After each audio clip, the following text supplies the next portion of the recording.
بسم الله الرحمن الرحيم. الصلاة والسلام على الحبيب المصطفى صلى الله عليه وسلم.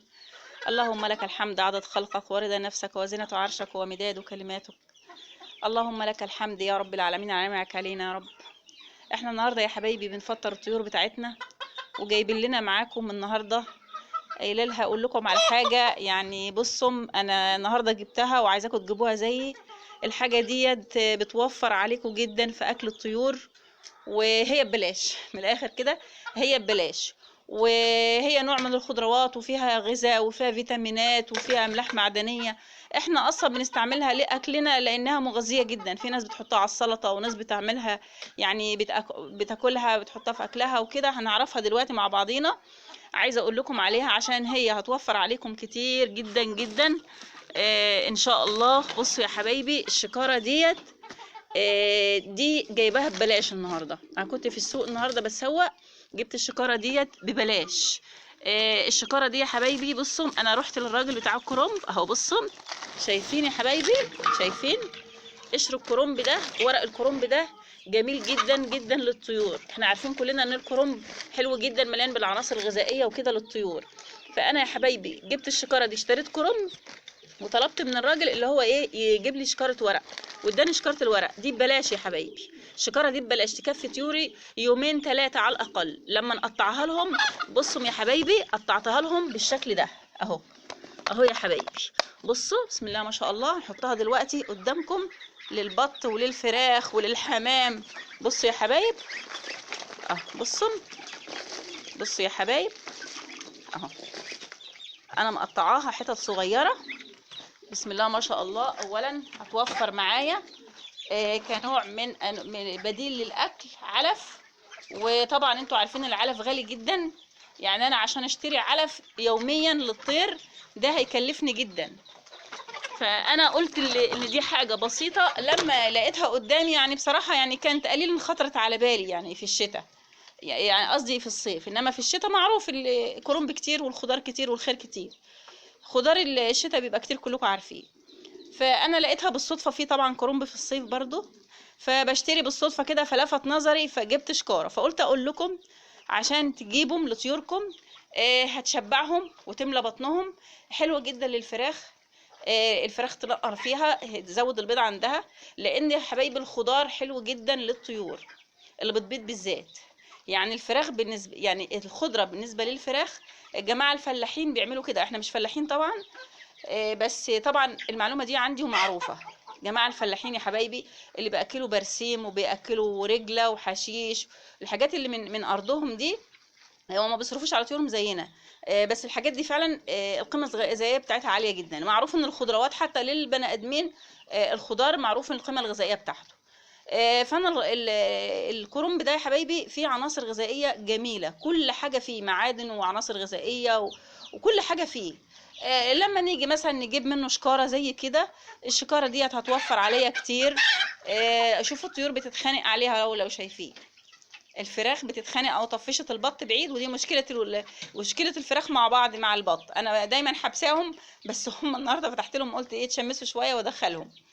الخضره يا حبايبي هنديكم معلومه كمان عن الخضره للجماعه اللي هم طبعا زي ما بيشتروا كل حاجه. في برضه في موسم الشتاء ان شاء الله الخضار لما تشتروا البرسيم، في ناس بتلف بعربيه برسيم. الخضار يا حبايبي البرسيم بالذات كمان بيعمل يعني بيخلي المؤاخذه يعني البقره او الجاموسه بتحلب لبن، واللبن ده بناخده منه سمنه والحاجات الخير ده كله. فاللي بيسمن الطيره من الاخر يعني الخضروات والبرسيم والحاجات دي سمت. فاحنا قلنا ان القشر ورق الكرنب ده حاجه مفيده جدا جدا، وهتوفر علينا، وهتخلي طيورنا تاكل وتملى بطنها على الاقل يعني وجبه الصبح. وجبه اللي هي بتاعت اخر النهار ترمي. يعني مثلا ممكن تعلفي الطير الصبح وتحطوا له الوجبه دي اخر النهار، او العكس تماما. انا النهارده ابتديت النهارده بالوجبه ديت.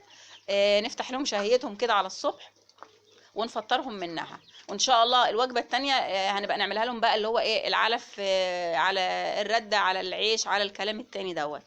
فهو انا حبيت اقول لكم على المعلومه ديت. شكاره يا جماعه ببلاش، الراجل بيلمها لك ويضغطها وتفضل عندك في شكاره، طول ما هي في الشكاره بتاعتها ما بيجرالهاش اي حاجه. تاخدي منها اول باول وتقطعي الصبح او بعد الظهر كده براحتك للطيور بتاعتك وترميها لها. اديكي شايفه الفراخ والبط وكمان الحمام، بس للاسف الفراخ ما بتخليش الحمام ولا حاجه تقرب منه يعني، او البط كمان اهو بعدها خالص. شايفين البط واقف بعيد ازاي؟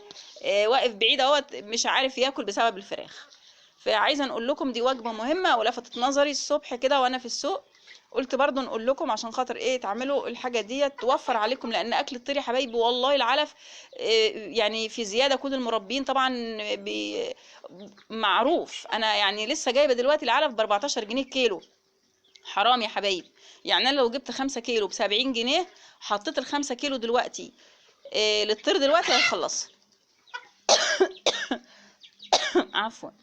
فيعني عايزه اقول لكم يعني هيبقى تربيه الطير بخساره، فاحنا لازم نحط دي جنب دي عشان الدنيا تشيل بعضها كده، ونقدر نعمل حاجه لعيالنا ياكلوها بلدي من بيتنا، نوفر شويه في الاكل. فانتم يعني ايه حاولوا تجيبوا الورق الكرنب دوت بالشكاره من اي حد. ويا سلام لو مثلا كمان مش بصفه اسبوعيه، زي لو مثلا حد تعرفوه بيبيع يحوش لكم يعمل لكم كده، امر سهل جدا جدا وبسيط وميسر وحاجه يعني ايه ببلاش زي ما بيقولوا كده. فانا طبعا اولا ما تنسوش صلوا على النبي صلى الله عليه وسلم، اللهم صل وسلم وبارك عليك يا حبيبي يا رسول الله. انا حبيت اصبح عليكم، ويعني لما في حاجة أي معلومة بسيطة جدا جدا بنعرفها أو كده بحب أقول لكم لحبايبي علشان خاطر يعملوها ويطبقوها. أنا بصبح على حبيبتي وأختي وحبيبتي متابعة الجميلة أم سمر وأم سما، وبقول لها ما تزعليش علشان البطة بتاعتك واللي حصل لها والبيض اللي يعني والموضوع اللي هي حكيت لي عنه وكتبت لي في التعليقات. عايزه اقول لك يا ام سما ما تزعليش، اولا الحاجات دي رزق، ويعني ربنا سبحانه وتعالى بيكرمنا بيه، لنا نصيب في حاجه خدناها، ومشاكل الطيور كتير وكل المربين عارفين كده.